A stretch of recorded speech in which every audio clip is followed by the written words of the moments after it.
Yang ketiga adalah apa ya? Yang ketiga itu kulinernya. Di ruang dapur ya, dapur sama ruang makan sama toilet tuh. Setelah berada di kampung halaman di Indonesia, TKI Malaysia ini sangat rindu dengan Malaysia. Ada apa? Kok sampai begitunya rindu dengan Malaysia? Assalamualaikum warahmatullahi wabarakatuh. Apa kabarnya sahabatku semua? Semoga sehat selalu. Di edisi video kali ini saya ingin mereaksi salah satu mantan TKI yang bekerja di Malaysia. Di dalam videonya beliau itu mencurhatkan isi hatinya bahwa beliau begitu sangat rindu dengan suasana yang ada di Malaysia. Kebetulan saya juga mau pulang ya. Pastinya suatu saat nanti saya juga merindukan suasana yang ada di Malaysia. Dari keramahan orang-orangnya, kemudian dari segi makanannya yang begitu beraneka ragam dan juga rasanya sangat unik-unik yang mungkin tidak saya bisa rasakan selama saya berada di Indonesia ya. Jadi kalau saya berada di Malaysia merasakan makanan yang begitu sangat unik-unik, dari mulai nasi kari ayam, kemudian nasi kerabu, kemudian nasi dagang, kemudian satar. Beraneka jenis rasa makanan di Malaysia itu begitu membuat lidah saya itu, pokoknya makanan Malaysia enak lah, kira-kira seperti itu. Oke teman-teman, langsung kita reaction video berikutnya. Kira-kira hal apa sih yang dirindui mantan TKI yang bekerja di Malaysia ini? Yang ketiga adalah apa ya? Yang ketiga itu kulinernya atau makanan di Malaysia. Ya walaupun makanan di Malaysia sama makanan di Indonesia itu mirip ya, tapi tetap ada bedanya sih. Nah, aku itu punya makanan favorit di Malaysia, guys. Ayo, ada yang bisa tebak? Makanan aku di Malaysia itu yang pertama adalah, kalian pasti tahu sih. Yang pertama nasi lemak. Nasi lemak sama rendangnya, guys. Enak banget, itu yang ada di nasi lemak rendang. Pagi sarapannya. Kalau belum sarapan di hostel, aku sarapannya nasi lemak plus rendang. Enak banget. Paru. Itu enak banget. Cuma berapa ya? 4 ringgit atau enggak 5 ringgit. Itu aku kangen banget sih sama nasi lemak. Daripada Mbak Amalia Zaidah, mantan TKW Malaysia, 5 hal yang paling aku kangenin dari Malaysia. Dan beliau ini sekarang sudah berada di kampung halaman, tetapi beliau rindu dengan Malaysia. Hai, waalaikumsalam Mbak. Selamat datang kembali di channel YouTubeku Amalia Zaidah. Yeay. Akhirnya setelah sekian lama aku bikin konten di YouTube, aku bikin konten lagi. Rasanya lama banget aku nggak upload, maaf ya guys. Nah, kali ini aku mau sharing tentang beberapa hal yang udah aku kangen banget dari Malaysia. Setelah sekian lama aku pulang, sekitar berapa ya? 2 tahun kayaknya. Setelah 2 tahun aku udah 2 tahun. Malaysia. Nah, apa aja hal-hal yang aku kangen apa aja, Mbak? Tonton videonya sampai selesai ya. Nah, yang pertama yang paling aku kangenin dari Malaysia itu adalah suasana hostelnya. Aku kangen banget sama suasana hostelnya, guys. Ya gimana ya, aku tinggal di Malaysia itu kan udah lumayan lama. Jadi aku udah nganggep Malaysia itu sebagai rumah keduaku gitu. Dan aku setelah lulus juga ada di Malaysia, langsung ke sana. Jadi aku kangen banget sama suasana hostelnya. Ya Allah, kangen banget sih. Kangen pagi-pagi udah harus bangun, mandi, terus jalan, ngantri di bus, sampai di bus tidur. Sampai di depan kilang dibangunin sama teman, turun dari bus langsung ke loker, ke tenda, terus masuk kerja, ngantuk-ngantuk ya Allah. Terus kangen pas pulangnya, nungguin temen di depan kilang, terus jalan bareng sampai ke bus. Itu sih yang pertama, suasana hostelnya kangen banget guys. Terus yang kedua adalah teman-temannya, ya Allah, rasanya kayak teman-teman di sana tuh teman-teman suka duka banget sih, soalnya sama-sama perantau dari jauh dan kita itu senang kayak saudara, sedih bareng. Betul. Terus kalau ada masalah ya curhatnya sama mereka, sharingnya sama mereka. Makasih buat temen-temenku yang udah membersamai aku di perantauan. Wow.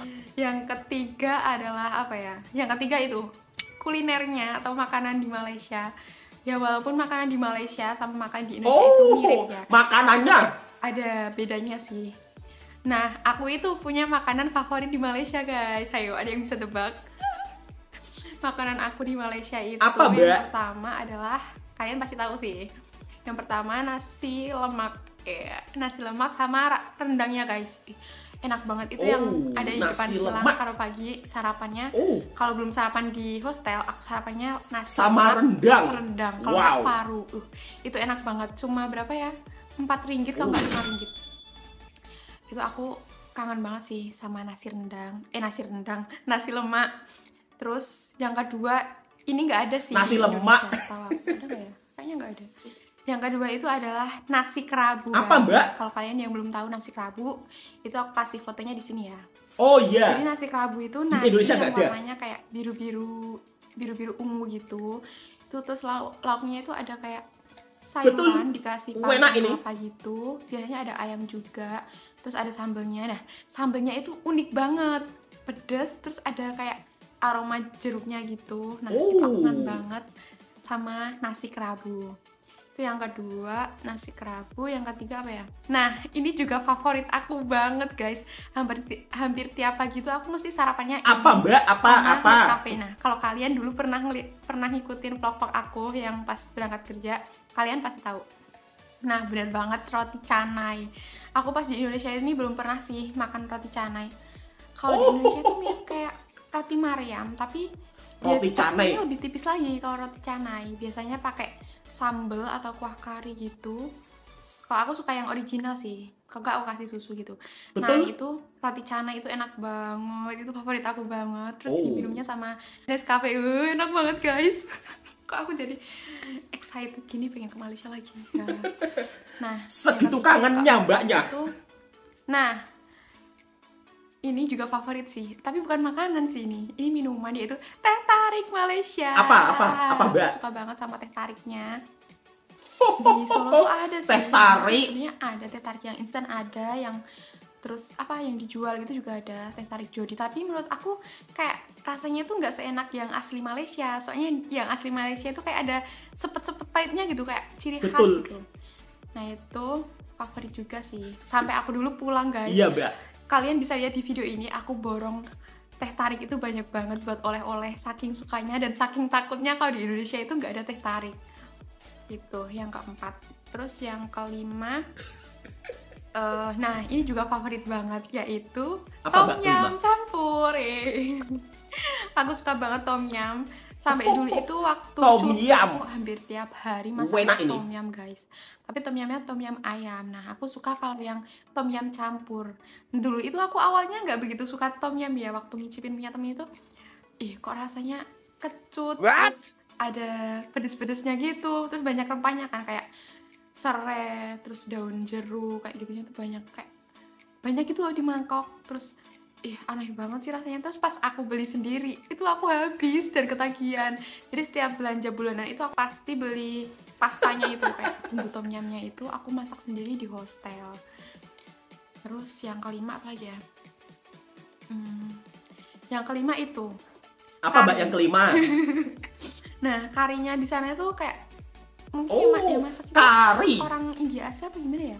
Soalnya dulu itu aku pernah pertama kali nyobain itu di kantin Epson. Aku nyobain nasi putih hangat itu sama kari, terus makannya pakai kerupuk. Itu enak banget, guys. Padahal cuma karinya itu kari itu loh, kaki ayam.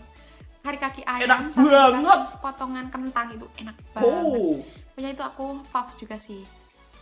Tapi aku belum pernah enak coba banget kata mbaknya. Itu yang keberapa tadi? 5 atau 6? Yang favorit banget. Udah sih, setahu aku yang paling aku kangenin itu sih. Nanti kalau misal ada lagi aku tulis di kolom komentar. Nah itu tadi, yang pertama tadi suasana. Terus yang kedua teman-teman di sana. Terus yang ketiga itu masakannya atau kuliner di Malaysia. Nah yang keempat adalah tempat wisatanya, guys. Ya Allah, kangen banget sama wisata di Malaysia. Kangen banget melancong tempat wisatanya waktu cuti kayak gitu. Jadi kan dulu aku tempat tinggalnya di Selangor ya, dan itu kan deket sama KL kayak gitu, dan banyak banget tempat-tempat ikonik gitu ya. Nah dulu itu sebelum cuti udah sering banget kayak di planning dulu, besok libur ke sini ya, besok libur jalan-jalan ke sini ya gitu. Dulu itu ke KL, ke ke KLCC sama ke Bukit Bintang udah kayak ya Allah bosen banget, masa setiap cuti harus kesana lagi, dan sekarang itu adalah hal yang aku rinduin. Kangen banget ke KLCC, ke Times Square, ke Bukit Bintang, ke Cokit, Taman Titi Wangsa, ke ICT, ke Genting. Ya Allah kangen banget. Kangen ke Pangkor juga. Ya Allah, semoga ada rezeki, ada waktu bisa ke Malaysia lagi, ketemu sama teman-teman di sana, bisa melancong. Amin. Terus selanjutnya hal yang aku kangenin dari Malaysia itu Amin. yang keberapa? Yang kelima ya. Itu bahasa Melayunya. Aku kangen banget ngomong pakai bahasa Melayu. Sekarang kan jarang banget ya ngomong pakai bahasa Melayunya. Jadi mau ngomong pakai bahasa Melayu sama siapa gitu. Tapi aku masih sering sih, nggak sering sih. Kadang-kadang kalau kayak bercanda sama temen gitu, bercanda. Pakainya bahasanya Upin Ipin, kayak cuma buat bergurau gitu. Nah, karena aku kangen nih sama bahasa Melayu, aku masih sering nih guys nontonin vlog orang Malaysia, yaitu kontennya Kak Aisyah Habsyi. Aku suka banget nontonin, soalnya kayak kangen gitu loh dengerin orang ngomong pakai bahasa Melayu, kangen ngomong pakai bahasa Melayu gitu. Dan itu bisa mengobati sedikit rasa rinduku sama Malaysia. Nah, jadi itu tadi beberapa hal yang paling aku kangenin dari Malaysia. Nanti kalau ada lagi aku bikin videonya di part kedua. Nah, buat teman-teman yang ada saran next aku bikin video apa lagi, bisa banget ditulis di kolom komentar. Terima kasih udah nonton videonya sampai selesai. Semoga suka sama videonya. Semoga videonya memberikan informasi yang bermanfaat. Sampai jumpa di video selanjutnya. Bye-bye. Assalamualaikum. Itulah kerinduan yang dialami oleh mantan tenaga kerja wanita Indonesia yang bekerja di Malaysia, dan beliau ini bekerja di sektor pabrik ya, atau sektor kilang. Beliau rindu dengan Malaysia dari tempat suasana wisatanya, kemudian makanannya. Di Malaysia itu makanan beraneka ragam ya, termasuk salah satu tom yum. Tom yum itu macam apa ya kalau di Indonesia? Kalau di Indonesia itu seperti kuah asam ya, tapi rasanya itu di sini sangat gurih dan begitu sangat nikmat dan banyak rempahnya. Jadi kalau saat sejuk-sejuk makan tom yum itu memang benar-benar enak banget teman-teman. Kemudian mbaknya juga rindu dengan makanan nasional Malaysia, yaitu nasi lemak. Mbaknya ini sangat merindui nasi lemak dimakan menggunakan lauk rendang dan juga paru goreng. Ya Allah, itu memang benar-benar nikmat mbak. Kemudian nasi kerabu. Kalau nasi kerabu ini merupakan salah satu nasi yang warnanya itu ungu atau warna biru. Kok sampai ungu? Ada warna ungu, ada warna biru, ada warna ungu, ada warna biru juga sih. Kemudian dipadukan dengan sambal-sambal, urap-urapan. Itu rasanya memang begitu sangat enak dan nikmat. Di Indonesia memang nasi seperti itu tidak ada. Makanya mbaknya juga sangat rindu dengan makanan tersebut. Kemudian mbaknya juga begitu sangat rindu dengan teh tarik. Teh tarik Malaysia ini memang mempunyai ciri khas yang tersendiri ya. Kalau saya minum teh tarik yang ada di Indonesia, memang tidak seperti se-original yang ada di Malaysia. Kemudian mbaknya juga kangen dengan suasana hostel. Ngomongin tentang suasana hostel, sebenarnya hostel ini merupakan salah satu tempat tinggal para mbak-mbak TKW yang bekerja di Malaysia ya. Jadi biasanya kilang itu menyediakan rumah bertingkat ya, atau rumah apa ya kalau di Indonesia menyebutnya, rumah susun lah. Jadi rumah bertingkat-tingkat itu biasanya diisi rame-rame para pekerja mbak-mbak yang bekerja di Malaysia. Seperti apa sih bentuk hostel yang ada di Malaysia? Oke, di video kali ini saya juga ingin mereaksi salah satu TKI yang bekerja di Malaysia yang sempat viral dengan gajiannya yang begitu sangat luar biasa. Namanya Mbak Nila Safitri. Jadi kalau bekerja di Malaysia itu dilayan seperti apa sih di Malaysia? Biar tidak menimbulkan salah paham, mari kita reaksi bersama-sama. Video ini sebagai bentuk informasi dan hiburan. Harap-harap sahabatku semoga terhibur. Yuk langsung kita ke video berikutnya. Hai guys, welcome back to my YouTube channel. Kembali lagi di channel aku, Nila Safitri. Halo juga Mbak Nila Safitri. Kan aku udah buat home tour ya, dan room tour pas pertama kali pindah ke hostel baru. Nah sekarang itu aku mau kasih lihat sekelilingnya. Jadi di asrama ini ada apa aja, fasilitasnya apa aja, dan gimana kalau dari luarnya gitu asramanya kayak apa. Nanti ikutin terus pokoknya channel aku, dan jangan lupa di like, comment, subscribe. Ini aku ada di ruang dapur ya, dapur sama ruang makan. Oh, di ruang sama dapur. Toilet tuh deket, jadi satu gitu, jadi satu lorong kayak gini. Toilet situ, terus ini ruang makan, apa nih ruang dapur, kulkas, dapur, dan juga ruang makan di sana. Makan di sana, terus sebelahnya itu Sangat bersih, rapi. Toiletnya begini. Sampai tandas-tandasnya direview. Ya pokoknya ikutin terus kalau aku ya. Siap, Mbak Yu. Jangan lupa di like, comment, subscribe. Jadi ini hostel saya guys. Oh. Itu sampai lantai 8 ya, tapi kita lantai Wow. 6 dan 7. Ini penampakannya, dan itu pemandangan perkampungan. Areanya sangat rapi, bersih. Nah ini kalau masuk kita scan dulu nih. Oh, canggih. Ya. Kurang deket ya. Jadi pakai muka ya. File. Nggak boleh sembarangan Ya, orang buat masuk. sendiri. Tuh ada madingnya, ada wardennya, ada bas Dan pajeng. gasnya Tuh ada security guardnya juga. Ini namanya asrama harmoni, ini baru banget. asrama aku harmoni. tinggal sini. Ini pun pintu masuk juga sampai itu keluar. Kita scan dulu. Oke, udah screen verify. pakai wajah. Turun ke bawah. Ada apa di bawah, Mbak? Nah, di sini tuh enaknya ada kantin, ada kedai serba Oh, guna atau minimarket gitu ya. Maksudnya kedai Indonesia, tapi yang jaga itu orang Bangla apa Nepal nggak tahu entah. Ini nanti rencananya mau buat apa nih, laundry, belum buka. Ini nanti buat klinik tapi belum buka, namanya klinik impian. Ini ada office-nya juga, kantornya di sini ada office ya.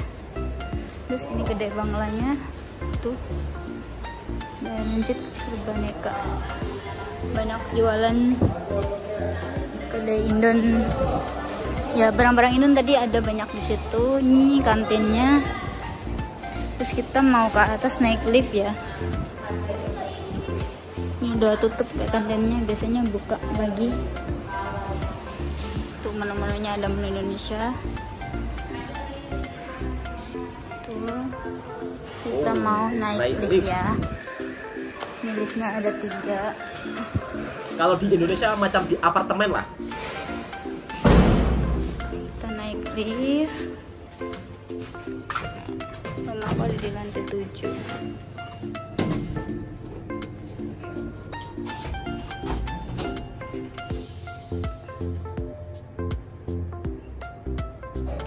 Oke, jalan sampai lantai Oh, Mbaknya tinggal 7. di lantai 7. Nah, itu dari lantai 7 tuh ada pemandangan bagus banget, guys. Oke, udah sampai. Ini lah Indonesia. Kodenko ada di lantai 7 dan juga 6. Kalau di sini itu pemandangannya paling kayak bangunan yang belum selesai ya. Kayak rumah gitu sama apa, kurang tahu ya. Aku tadi baru pergi dari pasar malam, guys. Beli apa, Mbak? Beli Dijajan buah banyak, siram ya? coklat sama es matcha. Ini pemandangan kalau malam, guys. Bagus banget kata Mbaknya pemandangan saat malam. Itu buat Myanmar. Nah itu loh, ada 7 sebelah sana tuh Myanmar semua. Nanti kalau mau masuk ada face ID juga. Pakai screen wajah semua. sepatu, baju semua. Jemuran nggak perlu direview, Mbak. Baru saja kita melihat tempat tinggal TKI yang bekerja di kilang atau bekerja di pabrik. Fasilitasnya begitu sangat luar biasa ya, bersih, nyaman, rapi, dan semuanya juga menggunakan mesin-mesin canggih ya. Jadi tidak sembarangan orang bisa masuk. Jika kita bekerja di negara orang, jangan sampai bekerja kosongan ya. Sebab kalau bekerja kosongan itu ujung-ujungnya kadang-kadang mendapat cerita yang kurang bagus. Kalau sudah mendapat cerita kurang bagus, ujung-ujungnya kadang-kadang sering menyalahkan negaranya. Itu sangat tidak bagus ya. Jadi kalau kita bekerja merantau ke negara orang, usahakan masuk secara resmi, daftar bekerja di PT-PT resmi yang ada di Indonesia. Faktanya, mbak-mbak yang bekerja sebagai buruh pabrik atau buruh kilang di Malaysia dilayan begitu sangat baik. Fasilitasnya serba lengkap, bahkan gajinya pun juga cukup sangat lumayan. Untuk sahabat-sahabatku, pastinya kalau ingin bekerja di Malaysia, jangan sampai lewat mulut orang ya. Karena kalau Anda bekerja di Malaysia lewat mulut orang yang tidak dikenal, maka resiko akan ditanggung sendiri. Biasanya akan dipekerjakan dengan secara tidak resmi. Jadi saya menghimbau untuk sahabat-sahabatku, bila ingin kerja di Malaysia, harus melalui PT resmi ya. Kemanapun negara tujuan, jangan sampai bekerja secara tidak resmi. Kira-kira seperti itu pesan saya, sahabat-sahabatku semua. Kalau memang kalian ingin bekerja ke negara orang, harus jaga adab, sopan santun, itu perlu diutamakan. Karena bekerja di negara orang ini membawa nama negara. Oke, cukup sampai di sini dulu videonya. Inilah fakta yang diberikan oleh TKW yang bekerja di Malaysia, memperlihatkan fasilitas tempat tinggal selama dia bekerja di Malaysia dilayan seperti apa. Semoga video ini juga bisa memberikan informasi yang bermanfaat buat sahabat-sahabatku semua. Jika suka dengan channelnya Bang Toha Reaction, silahkan tekan tombol merahnya, subscribe, like, komen, dan bagikan ke sahabat-sahabat Anda semua. Dan jangan lupa subscribe juga pemilik video originalnya. Dan jangan lupa subscribe juga pemilik video originalnya jika sahabat-sahabatku ingin mengetahui aktivitas yang dilakukan oleh TKI selama bekerja di Malaysia. Nama channelnya sudah saya tuliskan di layar video. Cukup sekian. Assalamualaikum warahmatullahi wabarakatuh.